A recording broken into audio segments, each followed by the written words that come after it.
آج میں نے ارادہ کیا کہ بیان شروع کرنے سے پہلے ایک خواب سناؤں آپ لوگوں کو. آپ بھی حیران ہوئیں گے کہ آج تک تو کبھی آپ نے خواب کی بات کی نہیں. ہمارے جو مؤذن صاحب قاری رشید، اللہ ان کی مغفرت فرمائے، ان کے درجات کو بلند فرمائے، 40 سال سے زیادہ اس مسجد کی انہوں نے خدمت کی. تو میں جب اس مسجد میں تقریباً 15-16 سال پہلے آیا تو یہاں میں نے سوچا کہ میں یہاں بیانات کا سلسلہ شروع کروں، درس حدیث دوں، واعظ کروں. ہوتا ہے نا، انسان سوچتا ہے کہ بھئی انتظامیہ سے مشورہ بھی ہوا کہ ہفتے میں کتنے دن درس ہوگا، کب ہوگا، کیسے ہوگا. تو یہاں ہمارے قاری صاحب تھے، جو قاری رشید صاحب جن کا انتقال ہو گیا، یہ مؤذن تھے. انہوں نے مجھے کہا کہ آپ کے آنے کے بعد مجھے ایک خواب آیا ہے. جب آپ یہاں آئے ہیں تو مجھے ایک خواب آیا. میں نے کہا جی کیا خواب آیا؟ اول تو مجھے کوئی کہہ دے نا مجھے خواب آیا ہے تو میں کہتا ہوں ابھی ٹائم نہیں ہے ہمارے پاس، ٹھیک ہے نا، پتہ نہیں کیا سنا رہا ہوگا بیٹھ کے. لیکن بس میرا بھی موڈ اچھا ہوگا تو میں نے کہہ دیا ہاں جی بتائیں. کہنے لگے میں نے خواب میں دیکھا کہ میں اور آپ، یعنی وہ اور میں، کہیں جنگل میں جا رہے ہیں، کہیں سفر پہ. آگے دیکھا بڑے بڑے جنگلی جانور کھڑے ہیں، اژدہے اور ڈائناسور جیسے، نہیں خطرناک، شیر، چیتے. انہوں نے ہمارا راستہ روکا ہوا ہے، ہمیں آگے جانے نہیں دے رہے. کہہ رہے ہیں میں اور آپ کھڑے ہو گئے کہ اب کیا کریں، تو راستہ ہی بند ہے، اتنے بڑے بڑے اژدہے منہ پھاڑ کے کھڑے ہوئے. تو کہتے ہیں آپ کے ہاتھ میں قرآن تھا، تو کہیں غیب سے آواز آئی یا کہیں پتہ نہیں کوئی الہام ہوا، کیا ہوا کہ بھئی ان کو قرآن سناؤ، ان کو قرآن کا درس دو. تو کہنے لگے آپ نے قرآن اٹھا کے درس دینا شروع کیا اور وہ سارے جانور آہستہ آہستہ اپنی جگہ سے ہٹتے چلے گئے. تو میں نے ان سے کہا اس خواب کی تعبیر بہت واضح ہے. دین کی دعوت ایک حق کا راستہ ہے نا، اس میں جو رکاوٹ ڈالنے والے جتنے فتنے ہیں، فرقہ پرستوں کے فتنے ہو گئے، ملحدین کے فتنے ہو گئے، بہت سارے فتنوں کی قسمیں ہیں نا. جیسے جنگلی درندوں کی قسمیں بہت زیادہ ہیں جو آپ کو سیدھے راستے پہ چلنے نہیں جو جنگل میں چلنے نہیں دیتے آپ کو. تو ایسے ہی فتنہ پرستوں کی قسمیں بھی بہت زیادہ ہیں. کچھ فرقواریت کی آگ میں جھلسائیں گے آپ کو، کچھ اسلام سے بدگمان کریں گے، کچھ اسلاف سے بدگمان کریں گے. تو اس خواب میں نے کہا اشارہ ہے کہ سب کا ایک ہی حل ہے کہ ان کو کس پہ لگا دو، قرآن پہ. تو اس سے آہستہ آہستہ یہ سارے خود بخود ختم ہونا شروع ہو جائیں گے. تو اس لیے میں نے درس قرآن کو کوشش کی ہے زیادہ فوکس کروں میں. پھر قرآن میں بھی آج کل مسئلہ یہ ہے کہ جو قرآن جس کے دماغ میں کچھ ہوتا ہے نا وہ اس کے حساب سے قرآن سناتا ہے. میں اپنی مثال دے دوں، اگر میں نے دماغ میں 4 شادیاں مسلط کی ہوئی ہیں تو میں ہر آیت سے 4 شادیاں کشیدتا رہوں گا. ٹھیک ہے نا، یہ ہوتا ہے بعض خطیبوں کے ساتھ، ہر چیز ادھر ہی اٹھا کے فٹ کریں گے. میں نہیں کرتا ایسا، لیکن ہو سکتا ہے، یہ نفسیات بن جاتی ہے انسان کی. بعض لوگ جو جہاد کے قائل ہیں، ہونا چاہیے انسان کو، وہ ہر آیت سے جہاد جس کا جہاد سے کوئی تعلق بھی نہیں ہے اس سے بھی کیا نکالا جا رہا ہے. وہ پورے قرآن میں الحم سے لے کے والناس تک ان کا قرآن گھومتا ہے جہاد کے گرد. یہ بھی غلو ہے بھائی، جتنا جو چیز ہے اس کو اتنا بیان کیا جائے، جو جس کو جتنا رکھا گیا ہے نا. کوئی اس کو پورا تبلیغ پر، کوئی پورا سیاست پر، کوئی خلافت پر. اب تو سیاسی جماعتیں ایک دوسرے پہ فتویٰ لگانے میں بھی قرآن کا سہارا. آپ کا آدمی جب وہ غلطی کرے اس پہ قرآن کی آیتیں فٹ نہیں کرتے، جیسے ہی مخالف پارٹی نے وہ غلطی کی قرآن پڑھ کے سنانا. فرقہ پرست بھی یہ کام کرتے ہیں.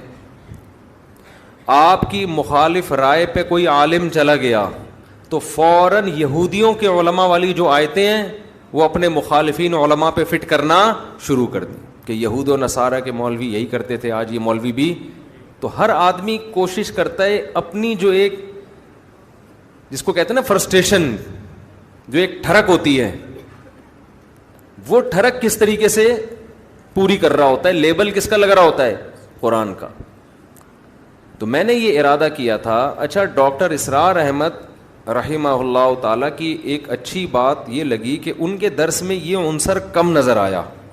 میں یہ نہیں دعویٰ کرتا کہ بالکل بھی نہیں تھا، ان کے بھی اپنے کچھ نظریات تھے جو وہ درس میں لاتے رہتے تھے، لیکن اتنی بات ہے کہ انہوں نے قرآن کے وہ مضامین جو قرآن نے بہت اہتمام سے بیان کیے، ان مضامین کو انہوں نے بہت زیادہ ہائی لائٹ کیا ہے.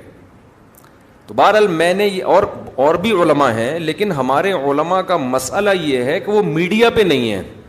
ان کے درس اپنی مسجدوں کے اندر محدود ہیں. حضرت مولانا سرفراز خان صفدر صاحب رحمہ اللہ تعالی گجرانوالہ کے بہت بڑے عالم نہیں علامے تھے. وہ اتنے بڑے عالم کہ آپ ان کی کتابیں پڑھو آدمی حیران ہو جاتا ہے کہ کیسا علم اللہ نے اور تحقیق کیسی دی تھی ان کو.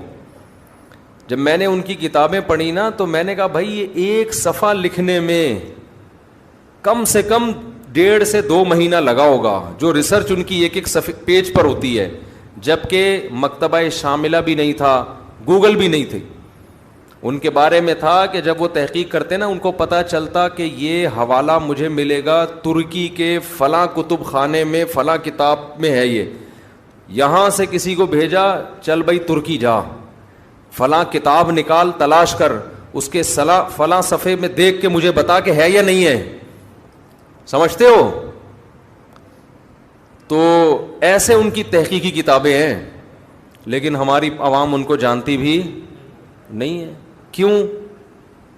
بھائی وہ میڈیا کا استعمال ہی نہیں تھا، لوگوں کو پتہ ہی نہیں ہے. اور آج کل جتنے لوگ فائدہ اٹھا کے نا اپنی تحقیق لا رہے ہوتے ہیں، یہ اصل میں ان لوگوں کی تحقیقات ہوتی ہیں. نسبت کس کی طرف کر دیتے ہیں؟ میری تحقیق. حالانکہ اپنی نہیں ہوتی کسی کی ہے، چوری کر کے اپنے کھاتے میں ڈال دی. محنتیں ان لوگوں نے کی ہیں جو دنیا کے سامنے ہیں ہی نہیں. تو میں نے یہ ان کا میں ایک عرض کر رہا تھا، ان کا بھی بڑا زبردست درس ہوا کرتا تھا. میرا خیال ہے 30-35 بار انہوں نے پورے قرآن کا درس ختم کروایا. مجھے صحیح طرح یاد نہیں ہے، 20 بار یا 30 بار اس طرح پورے قرآن الحمد سے لے کے والناس تک انہوں نے درس قرآن دیا ہے. تو میں نے ارادہ کیا کہ ہم فوکس کس کو کریں گے؟ درس قرآن کو. اور اس درس میں میں جو اللہ نے جو چیز بار بار کہی ہے میں بھی وہ چیز بار بار بیان کروں گا. اس میں جو مضامین قرآن ہائی لائٹ کرتا ہے نا، جس انداز سے اس کو اسی طرح سے ڈیفائن، تو انداز اس انسان اس کو اپنے اسٹائل میں کرتا ہے. مثالیں تو اپنی دے گے نا، لیکن اس سے ہٹنا نہیں ہے. تو میں آپ سے گزارش کر رہا ہوں کہ اسی سلسلے میں میرا جو چینل ہے نا مفتی طارق مسعود اسپیچز، اس پہ تفسیر کے لیکچرز ہیں. 8 لیکچر ہیں عربی گرامر کے. اتنی عربی اس میں سکھائی گئی ہے کہ آپ کو قرآن کی زبان میں سمجھ میں آنا شروع ہو جائے. پھر انہی لیکچرز کو سامنے رکھتے ہوئے باقی درس ریکارڈ کروائے ہیں. انہی لیکچرز میں جو آپ کو گرامر آئے گی اس کی پریکٹس کروائی گئی ہے. تو تفسیر لیکچر نمبر 1، تفسیر لیکچر نمبر 2، تفسیر لیکچر نمبر 3، ابھی پتہ نہیں کتنے لیکچر ہو چکے ہیں. میرا خیال ہے 200 کتنے ہو گئے، تو بہت ہو گئے ہیں. تو وہ تو مجھے بھی پتا ہے بہت ہو گئے ہیں، تو کتنے، اچھا میرا خیال ہے 200 تک ہو چکے ہیں. تو آپ حضرات ایک کام کریں، وہ لیکچر بھی کیا ہیں اس میں بھی میں نے ٹو دا پوائنٹ قرآن بیان کیا ہے، دائیں بائیں بالکل بھی نہیں کیا. ٹو دا پوائنٹ، بس قرآن کیا کہہ رہا ہے. باقی دیکھیں قرآن تو ایک سمندر ہے نا، اس میں غوطے لگاؤ تو وہ تو مضامین نکلتے چلے جائیں گے. ایک آیت پہ 6 گھنٹے بھی تقریریں ہو سکتی ہیں. لیکن ہم نے کوشش کی ہے کہ اس کو بس قرآن سمجھ میں آ جائے کہ اللہ ہم سے کہہ کیا رہا ہے. باقی اس میں علمی نکات کے تو ایک پورا سمندر ہے. تو وہ لیکچر آپ لوگ سنیں. ابھی رمضان ہو رہا ہے ختم، اور آپ نے ہو جانا ہے مارکیٹ سے شارٹ. سمجھتے ہو؟ تو قرآن سیکھو نا, کچھ آگے بڑھو نا. یہ درس جو میرے ہوتے ہیں اس میں تو قرآن بھی چل رہا ہے اور پھر موجودہ حالات کے لحاظ سے ہم دائیں بائیں بھی چلے جاتے ہیں. اس میں ٹو دا پوائنٹ قرآن ہے. ان لیکچرز کو آپ سنیں, میرا چینل مفتی طارق مسعود اسپیچز پہ وہ لیکچرز اپلوڈ ہو چکے ہیں. رمضان میں ابھی ناغہ چل رہا تھا کیونکہ میرے مصروفیت اتنی ہو گئی تھی, ارادہ تو میں نے کیا تھا لیکن نہیں ہو پایا. پھر یوٹیوب کی بھی کوئی پالیسی ہوتی ہے, آپ ایک وقت میں اتنا مال ڈال نہیں سکتے یوٹیوب پہ, ٹھیک ہے نا, وہ نوٹیفیکیشن نہیں بھیجتا. تو اس چینل کو سبسکرائب بھی کر لیں, اس کا فائدہ یہ ہوگا کہ آپ کو نوٹیفیکیشن مل جائے گا, سمجھتے ہو. اور بیل آئیکن پہ کلک کرنا نہ بھولیے, وہ ہم نے یوٹیوب سے جب بھی کسی چینل پہ جاؤ نا آتا ہے بیل آئیکن پہ کلک کرنا. ابے بھائی تو بول آگے, کوئی چیز ویڈیو ہم دیکھ رہے ہوتے ہیں نا, پہلے وہ اپنی قومی ترانے سنانا شروع کر دیتا ہے تو آدمی کو غصہ آتا ہے, بات کر ہمارا ہیڈک ہے, بیل آئیکن پہ کلک. یہ آٹو پہ آیا ہوا ہوں میں وہاں سن کے نا, تو بیل آئیکن پہ کلک کریں نہ کریں, سبسکرائب کر لیں. اس سے کسی دن غیرت جاگ جائے گی آپ کی. جب بار بار نوٹیفیکیشن آئے گا تفسیر کے لیکچر کا, بھائی لیکچر شروع ہونے والا ہے, تو شاید کسی دن آپ کی غیرت جاگ جائے کہ آج سن لو یار. اور وہ سنجیدہ لوگوں کے لیے. دیکھو اڑا اوڑی والے دنیا میں بہت ہیں, جذباتی لوگ دنیا میں بہت ہیں. آپ کو ایسے لوگ ملیں گے ہو ہاں روئے دھوئے نماز میں ایسے تہجد میں لگے ہوئے ہیں, اگلے دن مارکیٹ سے شارٹ. نبی صلی اللہ علیہ وسلم کو وہ عمل محبوب تھا جو نبی فرماتے, حضرت عائشہ فرماتی تھی تھوڑا ہو لیکن پابندی کے ساتھ. تو وہ ہفتے میں صرف 3 دن اپلوڈ ہوتا ہے, پیر, منگل اور بدھ کو. اس درس کی خاصیت یہ ہے کہ بالکل سہل انداز میں عوامی اسٹائل میں ہے, وہ گاڑھا اور پیچیدہ نہیں ہے. میری عادت ہوتی ہے میں وہ کام نہ کروں جو دوسرے پہلے کر چکے ہیں, وہ کام کرو جو دوسرے نہیں کر رہے. ہمارے ہاں یہ بھی ہوتا ہے نا, ایک آدمی ایک کام کر رہا ہے, آپ نے ٹانگ اڑا کے, جب ایک محلے میں مسجد بنی ہوئی ہے اسی کے ساتھ آپ دوسری مسجد کیوں بنا رہے ہو بھائی؟ یہ غلط ہوتا ہے نا, وہاں بناؤ جہاں نہیں ہے مسجد. تو میری عادت یہ ہوتی ہے کہ جو کام پہلے آلریڈی ہو چکا ہے میں وہ نہ کروں. تو جب میں نے یہ تفسیر کے لیکچر ریکارڈ کرنے کا ارادہ کیا, مجھے پتا تھا اس میں بہت ٹائم لگے گا, لیکن ہم نے کہا اب تک یوٹیوب پہ اس طرز کے تفسیر قرآن کے لیکچر موجود نہیں ہیں. اگر کوئی پورا قرآن سن کے سمجھنا چاہتا ہے اور تھوڑا چاہتا ہے کہ مجھے عربی بھی آ جائے, تو میری ابھی تک میری تحقیق سے پتہ چلا ہے کہ ایسے لیکچرز ابھی تک موجود نہیں ہیں. ڈاکٹر اسرار احمد کے ہیں لیکن وہ اس طرز کے نہیں ہیں, وہ الگ انداز کے, اس کی اپنی افادیت ہے. تو الحمد سے لے کے والناس تک کوئی اگر قرآن سمجھنا چاہے گا, میں انشاءاللہ امید سے کہتا ہوں کہ اگر وہ اس طرز پہ سنے گا نا تو آہستہ آہستہ عربی سے اس کو اتنی مہارت ہو جائے گی کہ خود بخود آگے قرآن سمجھ میں آنا شروع ہو جائے گا. تو وہ لیکچر سنا کریں, تمیز سے 40 منٹ کا ہوتا ہے, روزانہ ایک ٹائم متعین کر لیں یار, ہینڈ فری لگا کے ہم نے بیٹھ جانا ہے, اور کوشش کریں قرآن سامنے رکھ کے پڑھیں.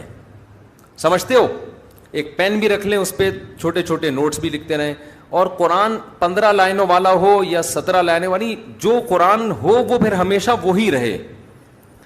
یہ بھی ایک اصول یاد رکھ لیں, زندگی بھر قرآن کی تلاوت کا معمول بنائیں ایک جیسا قرآن.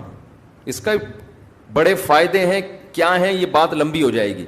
یعنی آپ اپنے لیے گھر میں جس قرآن پہ تلاوت کریں نا, قرآن آتے ہیں زیادہ تر 15 لائنوں والے یا 16 لائنوں والے, 17 کا تو میں نے ویسے ہی کہہ دیا, 16 والے, اب ایسا نہ کوئی 17 والا تلاش کر رہا ہوں. تو میں نے چونکہ 15 لائنوں والوں سے حفظ کیا ہے, میں جہاں بھی دنیا میں جاتا ہوں 15 لائنوں والا قرآن تلاش کرتا ہوں.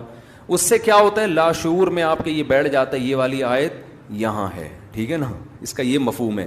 اگر آپ روزانہ مصحف بدلتے رہیں گے تو آپ کنفیوز رہیں گے, تو یاد کرنے میں بھی آسانی ہوتی ہے. تو ایک قرآن لے لیں 15 والا یا 16 والا. 15 والا لے لیں اس لیے کہ میں نے 15 سے یاد کی ہے, ٹھیک ہے نا, اور آج کل زیادہ وہی چل رہا ہے. اس میں تراویح کا حساب رکھنا بڑا آسان ہوتا ہے 15 لائنز والے قرآن میں. تو وہ آپ نے لے کے سامنے رکھ لیا, تھوڑا سا ہمت کر لو, کچھ انسان کے بچے بن جاؤ. پہلے تو اپنی کھوپڑی شریف میں یہ کانسیپٹ کلیئر کر لو, عورتیں بھی مرد بھی, کہ ہم غلام کس کے ہیں.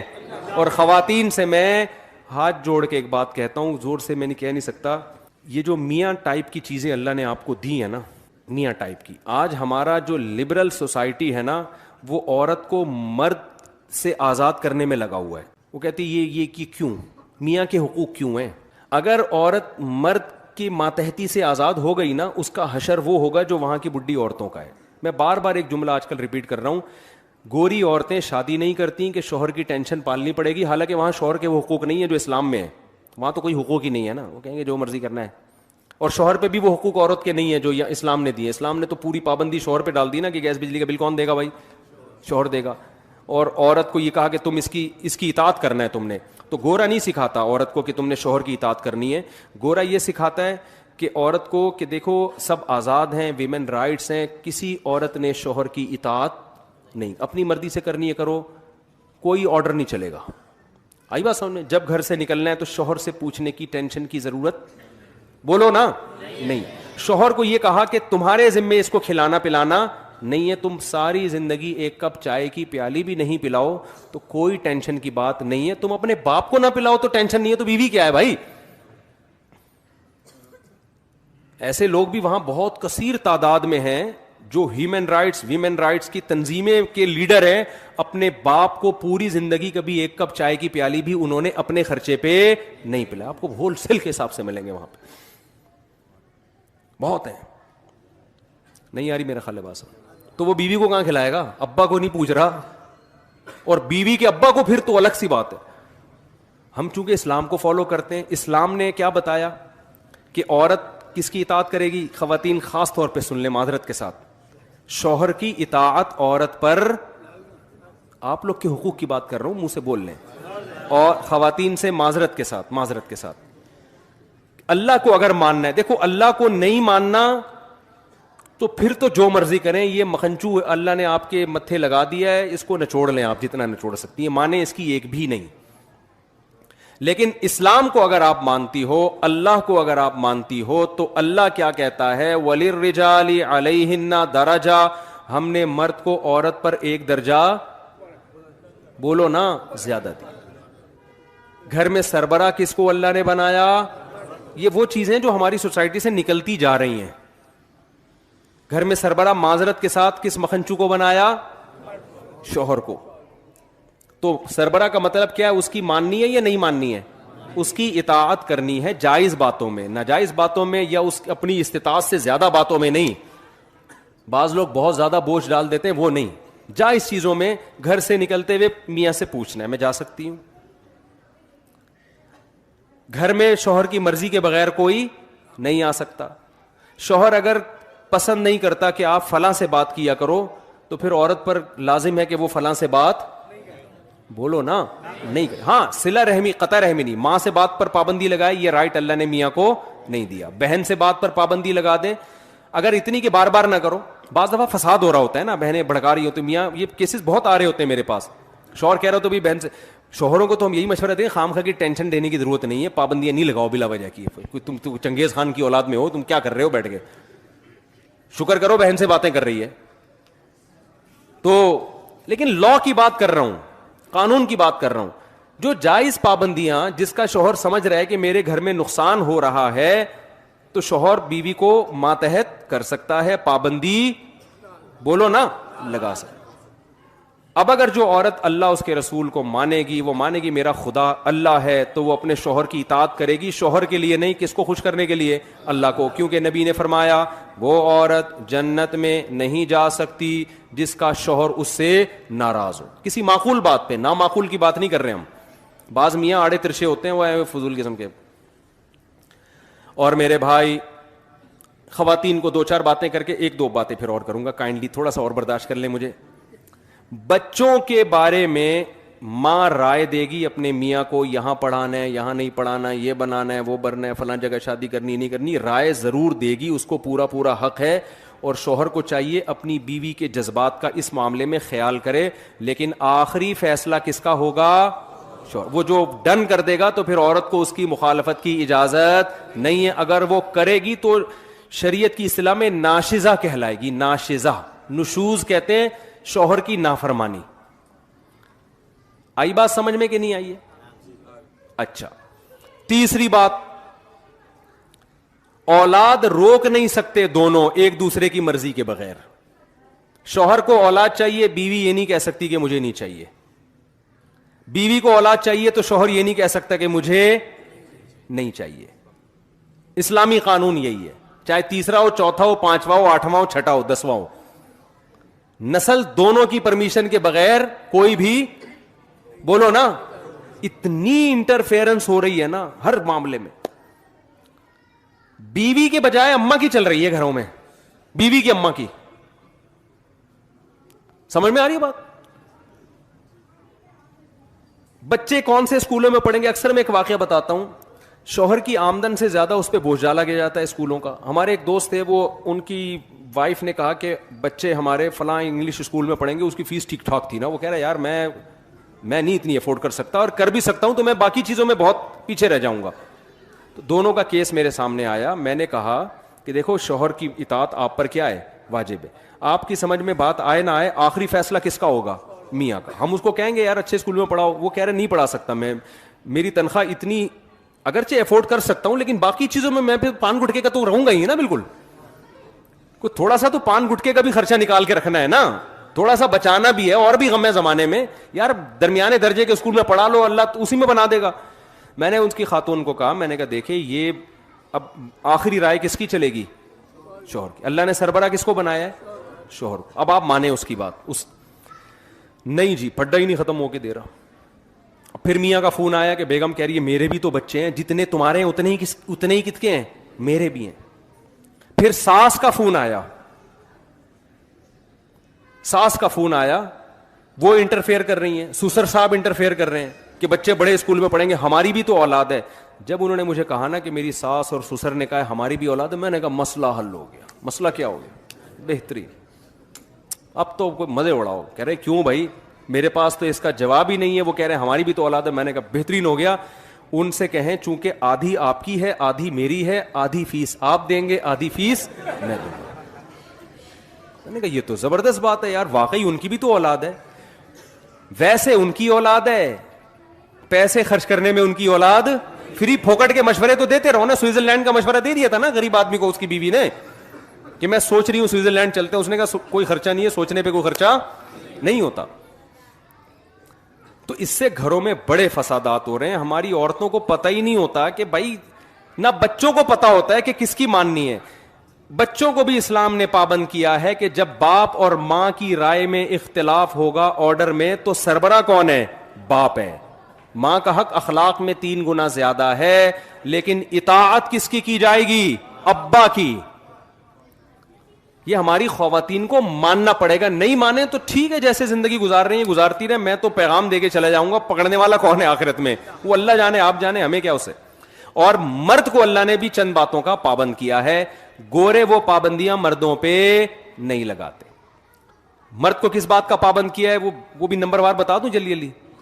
پہلی پابندی اللہ میاں نے یہ لگائی ہے, گورے یہ پابندی نہیں لگاتے. گورے کہتے ہیں نہیں بھائی پرسنل لائف ہے, جو مرضی کرو. اسلام نے پابند کیا ہے عورت کی طرف جانے کا راستہ تمہارے پاس نکاح کے علاوہ کوئی بھی نہیں ہے. کسی عورت سے فائدہ اٹھانا چاہتے ہو بیوی بنا کے لے آؤ, اس کے علاوہ تمام راستے بند. اچھا بھائی آپ نے کہا چلو بھی بنا کے لے آیا, اللہ میاں نے کہا ہے بھائی موڈ تو نہیں تھا آپ کا بالکل بھی. دوسرا اللہ نے پابندی لگائی, اب یہ جب تم لے آئے ہو تم اس کو ٹینشن سمجھو یا عذاب سمجھو یا نعمت سمجھو, وہ تمہارا ہیڈیک ہے. کوئی پابندی گورنمنٹ کی طرف سے بھی نہیں ہے, اللہ کی طرف سے بھی نہیں, لیکن کچھ ذمہ داریاں تمہارے اوپر ہیں. ساری زندگی اس کا خرچہ, اس کی رہائش کا خرچہ, گیس بجلی کا خرچہ, پانی کا خرچہ, اس کے بچوں کا خرچہ, اس کے بچوں کی تعلیم کا خرچہ, اس کے بچوں کی بیماریوں کا خرچہ, یہ ساری زندگی کس پر ہے؟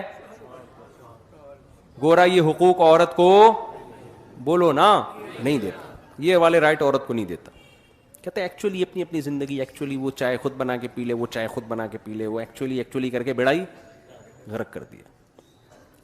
وہاں شادیاں ہوتی نہیں, ہوتی ہیں تو آدمی کہتے ہیں اس تکلف کی ضرورت کیا تھی تم لوگوں کو. اس تکلف کی. ایک چیز میں نے گورے میں بہت پازیٹیو دیکھی ہے, بہت ساری چیزیں اور بھی سچی مچی کی پازیٹیو بھی ہیں, ایمانداری ہے ان لوگوں میں, جھوٹ نہیں ہے. وہ تو پازیٹیو چیزوں پر تو میں کئی بار بیان کر چکا ہوں نا, وہ تو سبھی مانتے ہیں, وہ تو سیکھنے کی چیزیں ہیں. لیکن ایک بڑی خاندانی چیز ہے گوروں میں, اکثر گورے اپنے بچوں کی ماں سے ہی شادی کرتے ہیں. یہ بہت پازیٹو چیز میں نے دیکھی. وفا کرتے ہیں. اکثر شادی کس سے کرتے ہیں؟ اپنے بچوں کی ماں سے. اب پتہ نہیں پازیٹو ہے کہ نیگیٹو ہے, بہرحال مجھے تو کئی دنوں سے سوچ رہا ہوں یہ پازیٹو ہے یا نیگیٹو ہے, کیا ہے. واللہ بھائی کھوپڑی میری خراب ہونا شروع ہو گئی اس سوچ کے. تو اسلام پازیٹیوٹی کو ترجیح دیتا ہے کہ پازیٹو سوچا کرو. تو میں نے یہی سوچا کہ یہ پازیٹو ہے کہ اپنے بچوں کی ماں سے کیا کر رہے ہیں؟ شادی کر رہے ہیں. اس میں تمبو ومبو لگا دیتی ہے نا وہ بچے آ کے, وہ شادی میں فائدہ ہوتا ہے ان کا. خیر, تو اللہ میاں نے آپ کے ذمے یہ لگایا ہے کہ آپ کیا کریں بھائی, ساری زندگی خرچے کس کے ذمے ہیں, اور اس میں کنجوسی سے کام نہ لیں. جو خود کھائیں اس کو وہی کھلائیں, جو خود پہنے اس کو. چائے تو بہت دور کی بات ہے, انگریز کہہ رہے چائے بھی نہیں پلانی. اللہ میاں کہتے ہیں چائے تو تیرا باپ بھی پلائے گا, چائے کے علاوہ بہت ساری چیزیں ہیں. صرف اتنا اسلام نے نہیں کر دیا کہ عورت کو میاں کا پابند بنا دیا ہے. میاں کو جو جکڑا ہے وہ زیادہ جکڑا ہے.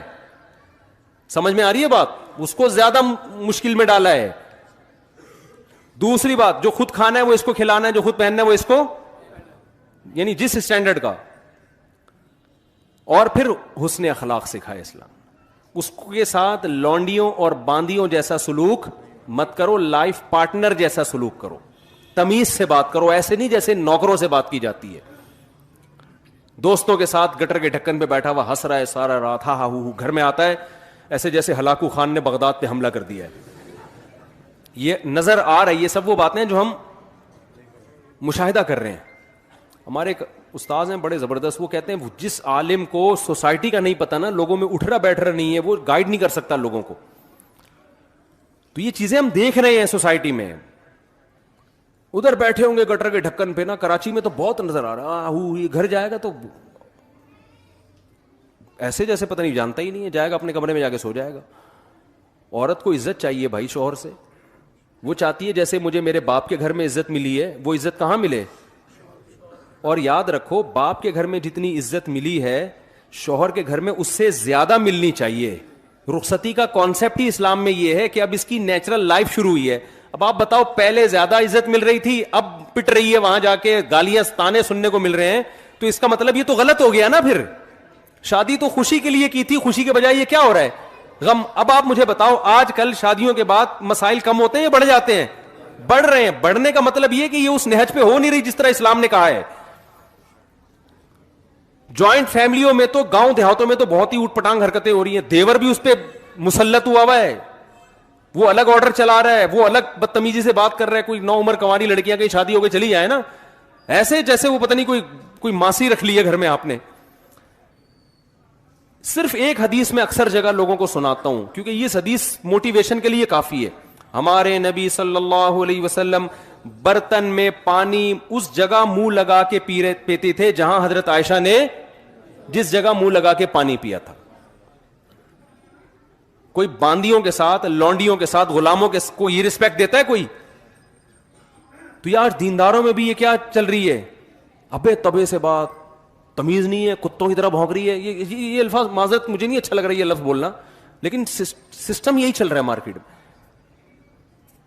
وہ جو سانسیں اس وقت بیان نہیں سن رہی ان کی بات میں کر رہا ہوں, جو سن رہی ہیں وہ نہیں, وہ تو بہت نیک ہیں الحمدللہ. ان کے علاوہ بعض سانسیں جب بچی گھر سے رخصت ہو کر آئے گی, اس کو بیچاری کو روٹی پکانی نہیں آتی, یہ نہیں آتی, وہ وغیرہ وغیرہ, فوراً اسٹائل کیا ہوتا ہے, یار ہاتھ پکڑ کے اس کو محبت سے سمجھا دو, بتا دو, عزت دو, یار تمہارے گھر کا فرد ہے, رسپیکٹ دو. نہیں آتی تو کیا یہ کوئی اتنا بڑا مسئلہ ہے یار؟ فوراً اسٹائل کیا ہوگا, تمہاری ماں نے تمہیں روٹی پکانا نہیں سکھائی. یہ ڈپریشن ہونا شروع ہو جاتی ہے. لیکن آج کل کی لڑکیاں بھی پوری حساب کتاب سے, اینٹ کا جواب پتھر سے, وہ فوراً توے سے روٹی اٹھا کے بولو نہیں سکھائی, جو بتاؤ کیا جاؤ نہیں سکھائی. پہلے وہ بیچاری ٹھٹر کے نا خودکشی کرتی تھی آخر میں جا کے, یا ڈپریشن کی مریض بن جاتی تھی. اب وہ کہہ رہی ہے میں خودکشی کروا کے جاؤں گی, کروں گی نہیں. تو یہ اسٹائل چل رہا ہے.